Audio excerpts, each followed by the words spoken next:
devotees, all glories to some of the devotees, all glories to some of the devotees, all glories to Sri Guru and Sri Gauranga, all glories to Srila Prabhupada.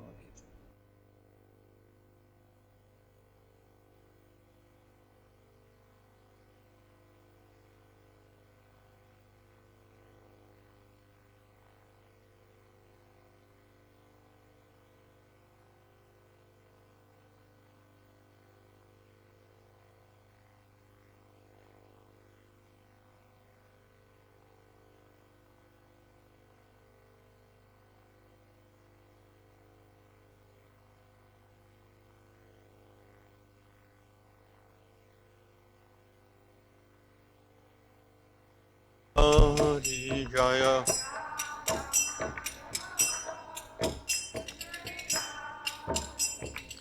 Gopi Janavalava Girivaradhari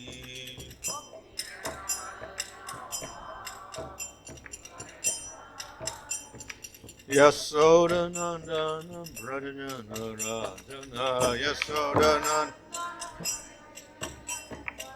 Jamunatira Vanachari Jamunatira Ya Radha Madhava Kunja Bihari Jaya.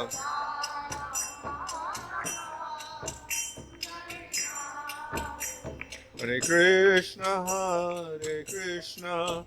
Krishna Krishna, Hare Hare, Hare Rama, Rama Rama, Hare Hare.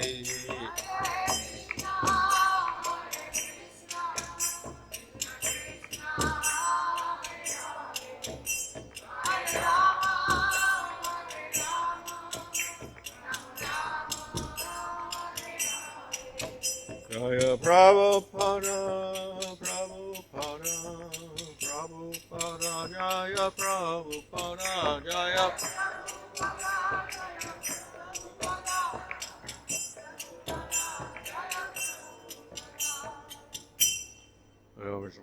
Maharaj Acharya also does see what he see.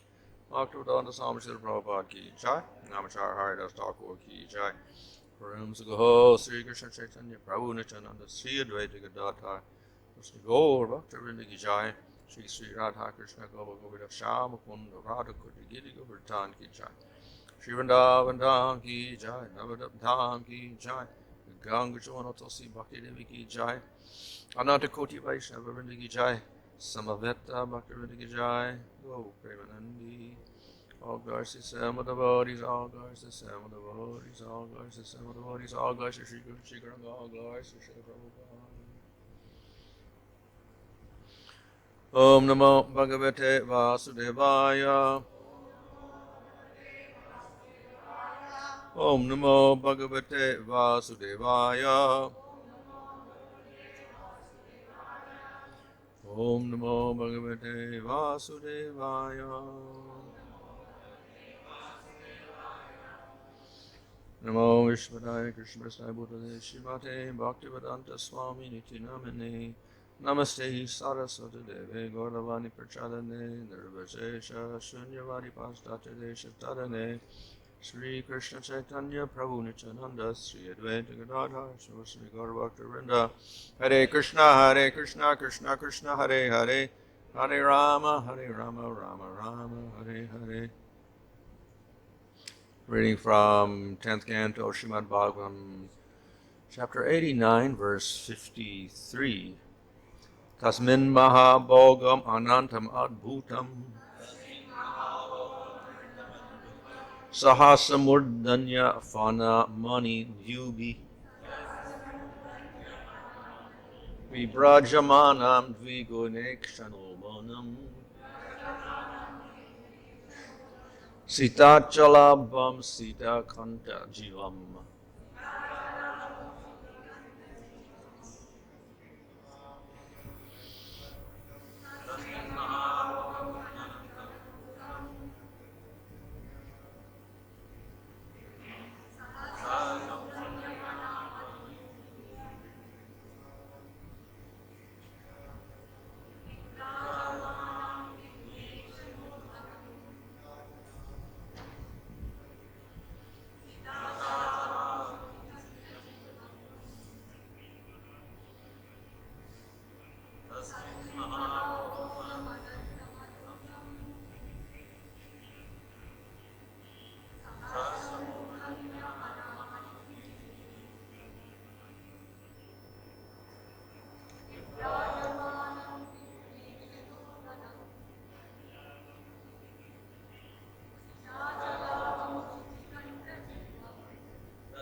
Tasmin, there, Maha, huge, Bogam, serpent, Anantam, Lord Ananta, Adbhutam, amazing, Sahasra, thousand, Mudanya, on his heads, Fana, among the hoods, money of the gems, Jubi, with the rays of effulgence, Vibrajamanam, shining, Dvi, twice, Guna, as many, Ikshana, whose eyes, Ulbanam, frightening, Sita, white, Achala, the mountain, Abham, whose resemblance,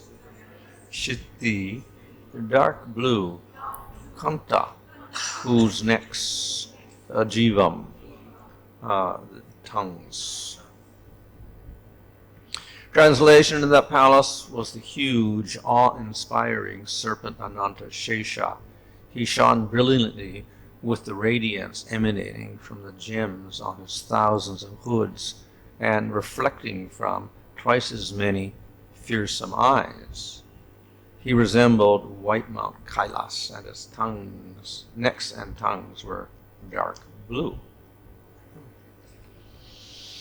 Arjuna then saw the omnipresent and omnipotent Supreme Personality of Godhead, Mahavishnu, sitting at ease on the serpent bed. His bluish complexion was the color of a dense rain cloud. He wore a beautiful yellow garment. His face was charming. His broad eyes were most attractive, and he had 8 long, handsome arms. His profuse locks of hair were bathed on all sides in the brilliance reflected from the clusters of precious jewels decorating his crown and earrings. He wore the Kaustuba gem, the mark of Shivatsa, and a garland of forest flowers. Serving the topmost of all lords were his personal attendants, headed by Sunanda and Nanda. His chakra and other weapons in their personified forms. His consort potencies, Pushti, Shri, Kirti, and Aja, and all his various mystic powers. Purport, Srila Prabhupada mentions that the Lord has innumerable energies and they were standing there personified. The most important among them were as follows: Pushti, the energy for nourishment; Shri, the energy of beauty; Kirti, the energy of reputation; and Aja, the energy of material creation. All these energies are invested in the administrators of the material world, namely Lord Brahma, Lord Shiva, and Vishnu, and in the kings and the heavenly planets, Indra, Chandra, Varuna, and the sun god. In other words, all these demigods being empowered by the Lord with certain energies engaged in the transcendental loving service of the Supreme Personality of Godhead. So this is a description of the what Arjuna saw when he went outside the universe with Krishna. First he saw the waves of the Krsna ocean. Then he saw the palace with thousands of pillars. Then he saw Anantashesha with thousands of hoods and thousands of eyes. And then finally he saw the form of Mahavishnu, and that is described here in quite a lot of detail. And by the description we see that this was a huge form and astonishing and a cause of great awe and veneration. The form of Mahavishnu is the immediate cause of Prakriti expanding into all the universes. So definitely his form is very powerful. So that is expressed here by the description of the ocean, the palace, the snake, and Mahavishnu himself. But we see that Mahavishnu himself actually is the same form that we see described as Paramatma in the heart, as Garbhodakshay Vishnu, and also the form in the spiritual world. He has the color, dark blue color like a rain cloud. He has yellow clothing. He has beautiful eyes, handsome arms. In this case, he had 8 arms. Usually we think of him as 4-armed, but in this case he had 8 arms. So sometimes Vishnu can also have 8 arms instead of 4. Of course, he can have thousands of arms also, but in this case he showed 8 arms. And he had jewelry and crowns and armbands and earrings and the Kostoba jewel, the Srivatsa, garland, and he was served by servants and by his weapons and by his energies. So in this way we see a very complete description of the Supreme Lord, endowed with all powers. So these energies are often personified. Not all energies are personified, but in this case we have the Lord accompanied by his energies, so his energies were personified in certain forms like Shri and Pushti, Kirti and Aja, etc. And energy means Shakti. Shakti means an expression of the Lord do certain things. How does the Lord do his activities? How does he manifest his form? How does he manifest the spiritual world? So he does this by his energies. He has various powers by which he can do this, and often these energies take the form of persons who are like servants. So the energy actually is a servant of the Lord. The Shakti means that it is controlled by the Supreme Lord, Shaktiman. So it's natural that these Shaktis could take a personal form of being a servant. And we see that these Shaktis, of course, are feminine in form. The weapons, on the other hand, are not feminine in form, but we find the Shaktis are feminine in form, just like we have the Prakriti represented by Durga Devi, or Lakshmi representing Hladini Shakti, or Radha representing Hladini Shakti. So these are all female in form, and they manifest various powers in the Lord, such as his own beauty and his own fame, etc. And as Prabhupada explains in the purport, these energies extend even to the jivas in the material world and in the spiritual world. So in the spiritual world, of course, jivas have qualities quite similar to the Lord, though in small quantity. So they all have beauty, they all have good qualities, etc. So at the same time, we find in the material world, devatas are empowered by the Lord. They are called vibhutis of the Lord. They're not avatars, nor are they Shaktivesh avatars, but still, though they have material bodies, they are favored by the Lord, so they get special powers. So we can say their Shakti of the spiritual world also manifests to some degree in these jivas in the material world. And in this way they can perform their functions in a very special way as devatas and creators of the material world. So the Lord expands his energies throughout the spiritual world and throughout the material world. Of course, we can also say in the material world a lot of the Shakti is reflective. So we have Durga Devi is a dull reflection of the spiritual Shakti of Lakshmi or Radha in the spiritual world. She doesn't have exactly the same function, but nevertheless she has some powers to manifest things. We have bliss in the spiritual world, and we have material happiness in the material world, so it's not exactly the same thing. It's a dull reflection of what's in the spiritual world. Similarly, we have knowledge in the spiritual world. We have knowledge in the material world. But the knowledge in the material world is contaminated. It is covered, not spiritual. So the chit function operates, but in a slightly different way. So in all cases, all of these are manifestations of the Lord's powers. So originally, of course, the energies are spiritual. And therefore, we often describe the Lord with his three types of energy, the Sandhini Shakti, Samvit Shakti, and Hladini Shakti.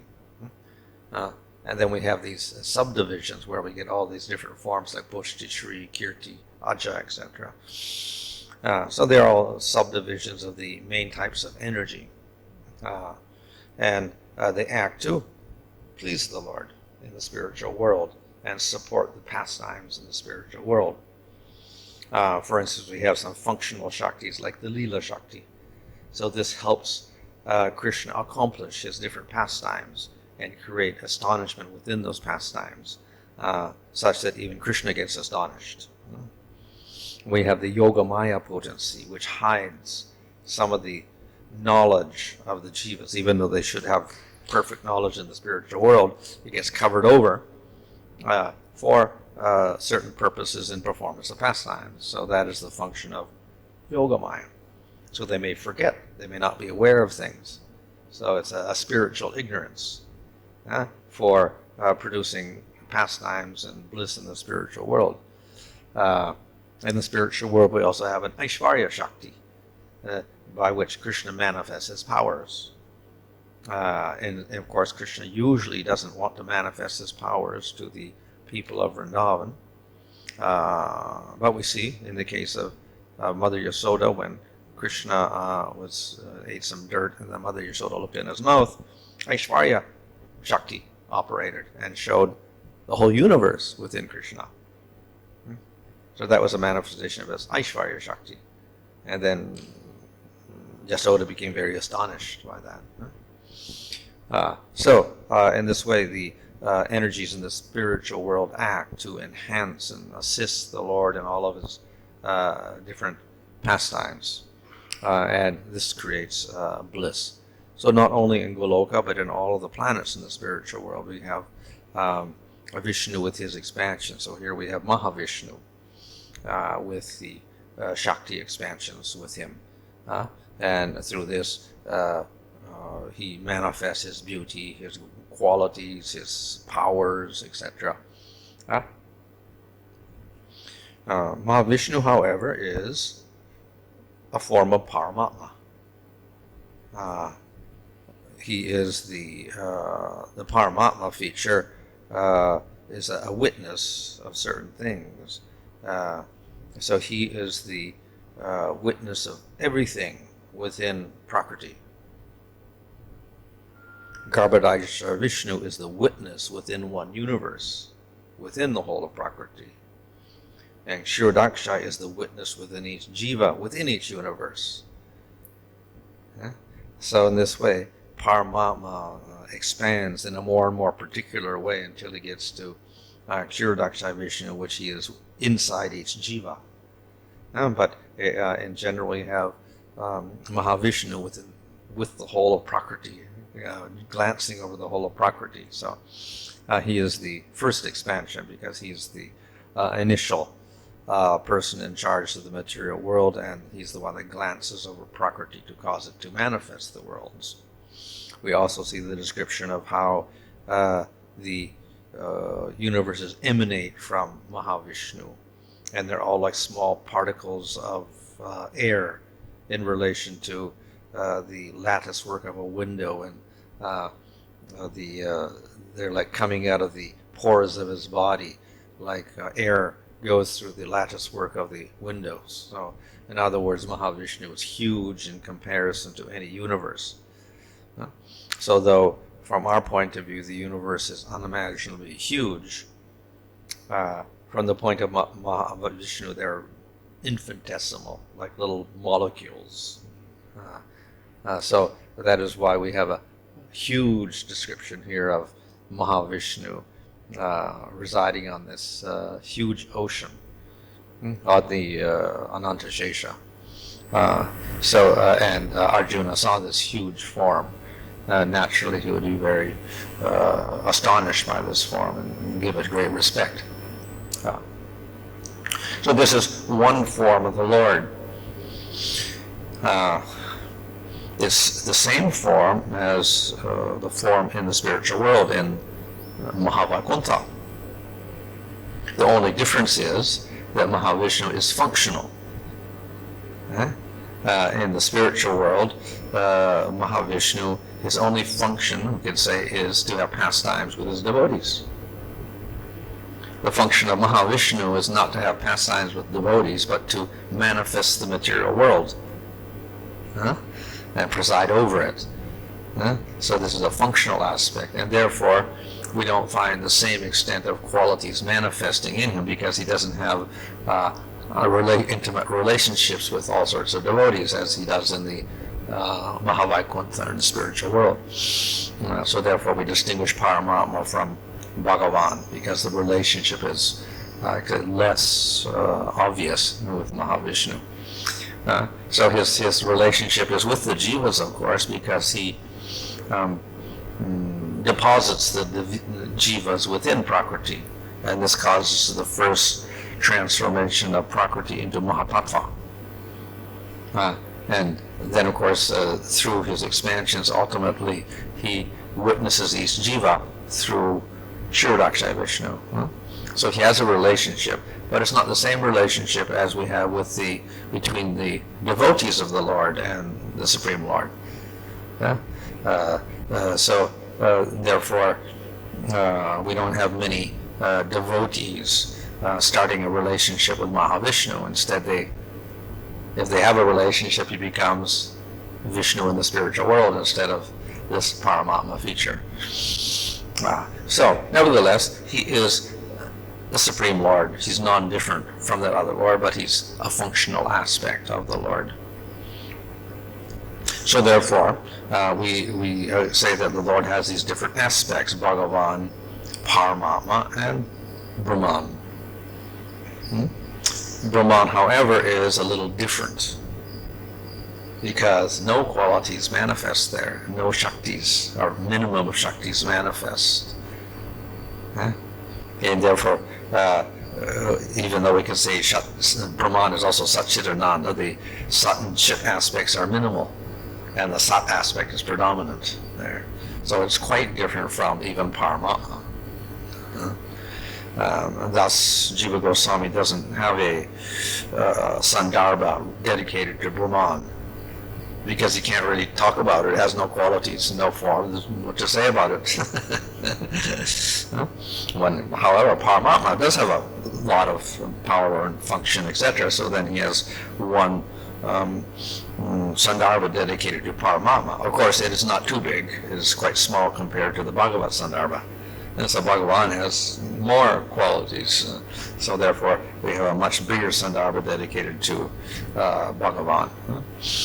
So, in this way, Arjuna and Krishna saw this Paramatma feature, Mahavishnu, and they were very awed by it. Of course, Krishna is ultimately supreme and greater than Mahavishnu, but he is playing a role here of being an ordinary king in the material world or whatever like that. That simultaneously, obviously, is not, because he can go outside the universe with Arjuna and show him this form. So he is Supreme Lord, but still, we see that in the next verse he offers his respects to this Mahavishnu form, who's very huge. So natural, because of that huge form of Mahavishnu, in spite of the fact that Bhagavan is superior to Paramama. We find that Krishna, who is Swayam Bhagavan, is offering his respects to Mahavishnu, which creates a little bit of a confusion for Arjuna also, and that's explained later. How is it that this can take place? How can Krishna offer respects to this person or whatever? How is it that he's the Supreme Lord, but he can't come to Dwarka, etc.? So these questions will be resolved later on.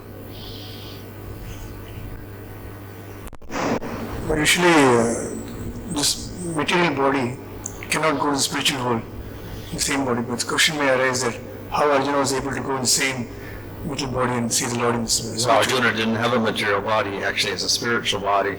So we see that also, even when he's in the material world, when he was shown the universal form, which is actually a material form, Krishna had to give him special eyes, because he had spiritual eyes for seeing Krishna. He had to give him divya chaksu, or heavenly eyes, to see the universal form. So he had a lesser vision to see the universal form, which is a material form. So actually he has spiritual body, spiritual senses, because he can perceive the Lord. So that is the case of many of the associates of the Lord when the Lord has pastimes in the material world. Like Nanda and Yasoda, they have spiritual bodies, not material bodies. So if they go to the spiritual world, they don't change their body. Same with Arjuna. He can go to outside the material universe and he doesn't have to change his body. Maharaj, there is Leela Sakti, and also sometimes we see Yogamaya potency. And it is also mentioned that Vrinda Devi is planning all the Leelas. So how to understand these three? Well, Yogamaya is particular for hiding or revealing certain aspects of the pastimes. Yeah? So as I said, she creates a type of spiritual ignorance. So, of course, this is involved in the pastimes. But we can say the Leela Shakti is responsible for arranging the basic structure of pastimes that are going to occur. It may not deal directly with illusion or forgetfulness or whatever. Sometimes it does. So then we say the Yoga Maya also acts along with the Leela Shakti. So we do have to have in the spiritual world a progression in time so that activities can take place in a certain sequence. So that is arranged by the Leela Shakti. Vrinda Devi is considered to be a particular arranger of pastimes in the within Vrindavan. So therefore we can say the Yoga Maya and the Leela Shakti act for all the forms of the Lord, but particularly for the Vrindavan pastimes, Vrinda Devi acts for the particularly for the arrangements of Radha and Krishna. So it's a very particular aspect of arrangement of pastimes. We understand that Vishnu possesses 6 qualities, 60 qualities.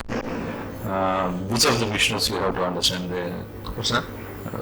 We understand that Vishnu possesses 60 qualities. Mm-hmm. Which of the Vishnu? The Mahavishnu what is mentioned here, or the Mahavishnu who is within the material realm, the Shiravakshai Vishnu? So you're asking what 60 qualities belong to Mahavishnu? Or? Well, if we look at the 60 qualities as compared to the 55, we do see that one of the qualities is to manifest all the avatars, which is done through Mahavishnu, Garbhodaksha Vishnu, like that. So we can say those are related. As well, of course, he has some inconceivable powers, which also Mahavishnu has. And he manifests from the pores of his body all the universes, so that's directly Mahavishnu doing that. So of these 65 extra qualities that distinguish Shiva, Vishnu from Shiva, some are aspects of Mahavishnu, like the universe is emanating from the pores of his body, which Shiva does not do, but Mahavishnu does. However, we do know that superior to the Mahavishnu and that Paramatma form is the form of Vishnu in the spiritual world. So he manifests a predominance of personal qualities in relation to his devotees, dominated by Aishvarya mood. Whereas Mahavishnu doesn't manifest those so much.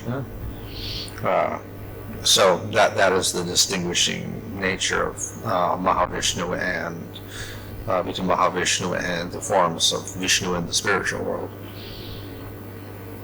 Here it is explained that Mahavishnu and ocean. This is different from the milk ocean or the Karnataka ocean. Yeah, well, the milk ocean usually is described as that ocean where we have the different dvipas, and we have a saltwater ocean, a freshwater ocean, a milk ocean, a yogurt ocean, a ghee ocean, a sugarcane juice ocean, a liquor ocean, different types of oceans, and one of them is the milk ocean. So there's where Kshirodakshai Vishnu resides on that ocean. So that's within the material world.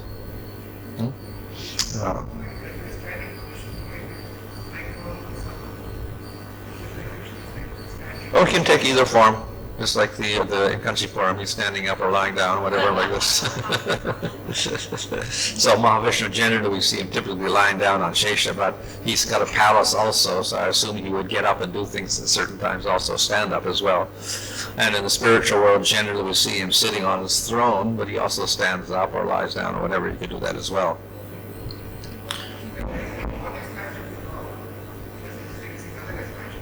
Yeah. Which is, again, it sounds a little strange because it's all one person in one sense. We cannot separate them, they're all one. But nevertheless, we do see this within pastimes. We have Krishna and Balaram, both the same Lord. They're friends.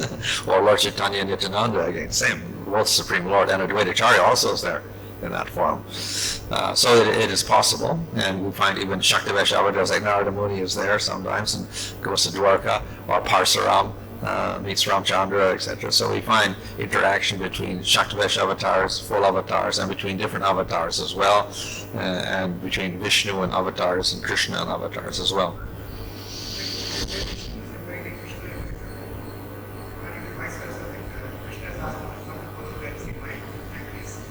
Well, the problem with Vishnu is that he's not suitable for Goloka because he has all this Aishvarya attached to him. So that's why he cannot also come to Dwarka, because of the Aishvarya does not fit with the mood of Krishna. Even if Dwarka is also Aishvarya mood, it's Krishna. So the Vishnu forms don't go there. They're manifested separately. So Kumar, we understand that this ocean, what is mentioned, is just an ocean of water, which are what the description given here. This is a Karna ocean.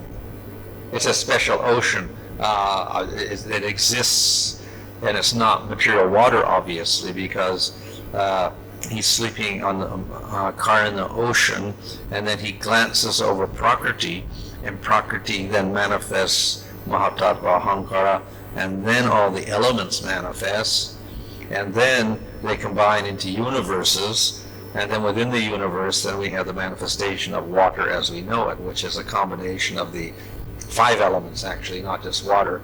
That water is a combination. So therefore that water in the material world is really different from this water, which is before Prakriti even manifests water.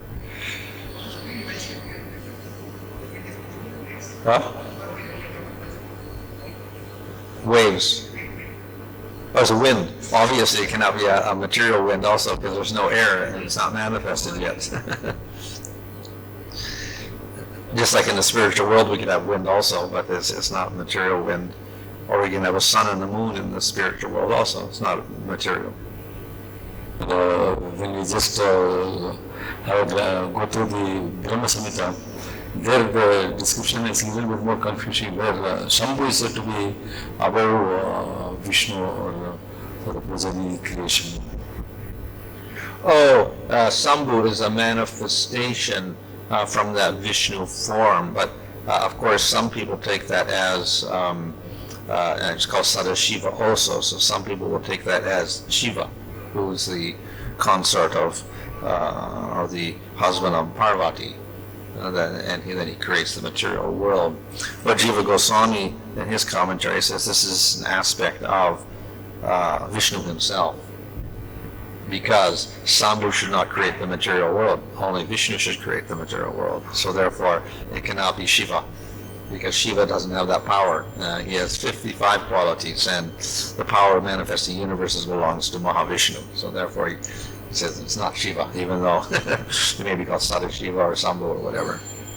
So it's just an aspect of Shakti, we can say the Shakti of Mahavishnu.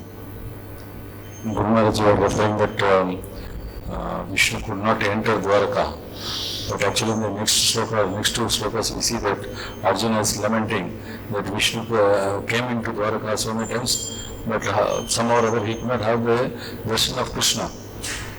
And Krishna says that I just made all these 9 children die only to save you. Material world. So therefore, it cannot be Shiva, because Shiva doesn't have that power. He has 55 qualities, and the power of manifesting universes belongs to Mahavishnu. So therefore, he says it's not Shiva, even though it may be called Sadashiva or Sambhu or whatever. So it's just an aspect of Shakti, we can say the Shakti of Mahavishnu. Guru Maharaj was saying that Vishnu could not enter Dwaraka, but actually in the next two slokas, we see that Arjuna is lamenting that Vishnu came into Dwaraka so many times, but somehow or other he could not have the darshan of Krishna. And Krishna says that I just made all these 9 children die only to save you. No.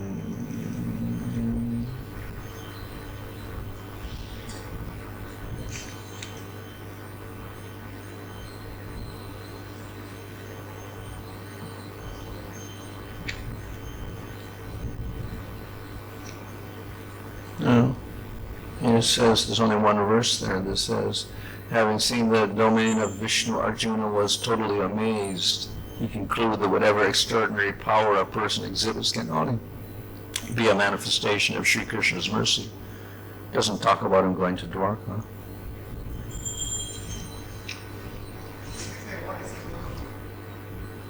Yeah, he says he wants to, but it doesn't say he went to Dwarka. Because he couldn't go to Dwarka, he brought Krishna there by taking the sons. That's the whole idea.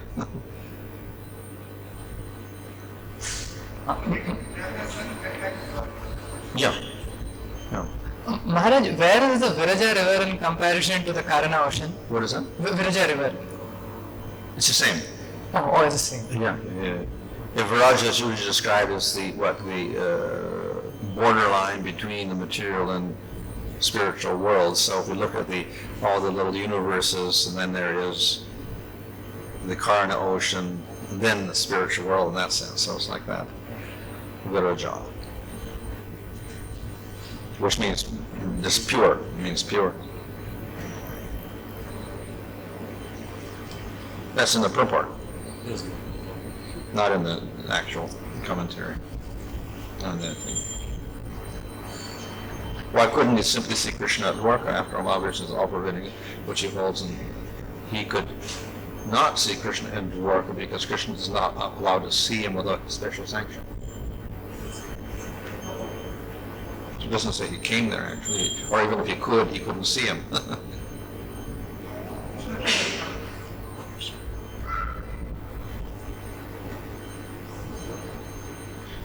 So the idea is that Krishna is supreme, so therefore without his permission no one can see him, or no one can enter Dwarka or whatever. So maybe even if Vishnu does come to Dwarka, he doesn't see Krishna, so that's why he brought Krishna to his place in Mahakalapur, or in the Karna ocean.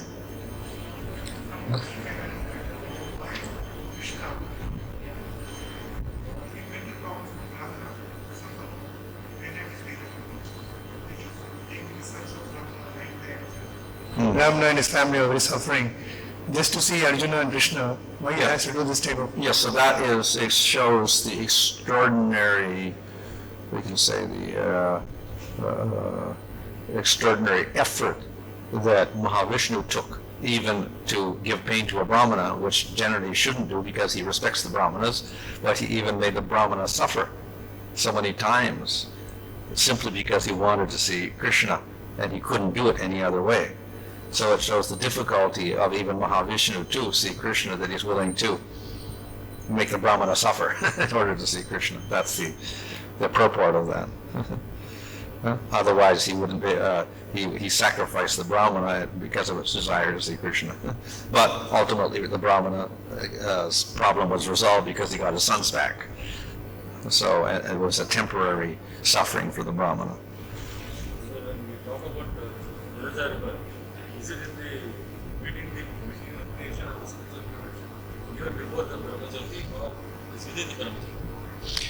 Well, we see that when they got outside the universe, there was a bright light, so that was like the Brahmajyoti or whatever. But we can say in general, the whole everything outside of the material world would be filled with Brahmajyoti in one sense. But then greater than that is the actual forms beyond that. So then we got Mahavishnu and Karna ocean, etc. there. But probably you can also not locate it because it's beyond material space. So we cannot say this and then that and whatever, because beyond the material world there is no space as we know it. We can't measure space in the same way at all. It's different. Space and time don't exist. So it's a little bit of a simplification to say first is this, then is that, then is this. In material world you can do that. We can say the different layers of the universe, but once you get outside there, then first, second, third is a little bit, it's the relative terms we're speaking of, because space is not the same there.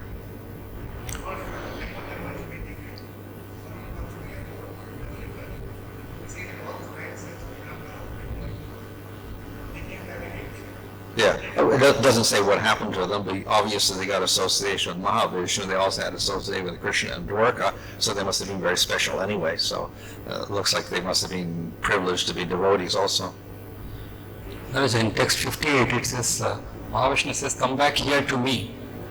So we say Mahavishnu coming from Krishna, but here Mahavishnu says... Yeah, so that's interpreted. We have different ways of analyzing those words, and probably in the commentary you'll see how you can take it as that you're coming to me, but then the acharyas analyze it differently, so that ultimately it means that everything's coming from Krishna, not from Vishnu.